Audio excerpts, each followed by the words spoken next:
अस्सलामुअलैकुम बेलियो सियान सज्जनों ते मित्रों। अच्छा, अज मैं तुहाडे वास्ते ना एक बहुत ही अहम पैगाम लैके आया कि असी ना साडा एक ज़हन माइंड बनया कि जी ईज़ा बयान पानी है, ईज़ा बयान पानी वो अच्छी है, मतलब है। अच्छा, एक चीज़ है ये औस्त भी अच्छी है।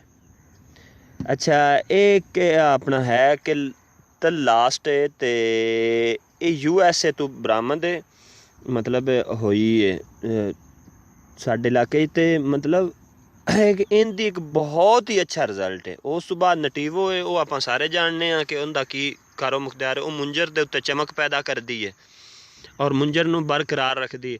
उस तो बाद टोके वास्ते असी अक्सर पाने लैमडा। लैमडा तो लोग कहते हैं कि यार सानू कोई ना कोई चीज़ बेहतर मिले, तो मैं समझना कि यह नार्को जी है ना जी, ये स्प्रे उस तो बेस्ट है। तो उस तो बाद कि ए 8 किलियां दी है 8 एकड़ वास्ते, तो अगर 1 एकड़ वास्ते भी लैनी हो तो कोई मसला नहीं, मिल जाती है। लेकिन ए मैं समझना उनके नालों बेस्ट है, क्योंकि ये मुंजी नूं गिरन भी नहीं देंदी।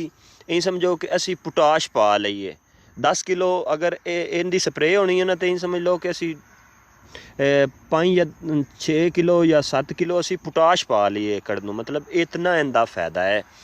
बाकी साडा हक बनता है कि जिहड़ी अच्छी चीज़ होवे वो तुहानूं विखाना, अग्गू तुहाडी मर्जी की गल है। तो दुआवां याद रखना, सिर्फ साडे वास्ते दुआ करनी बस।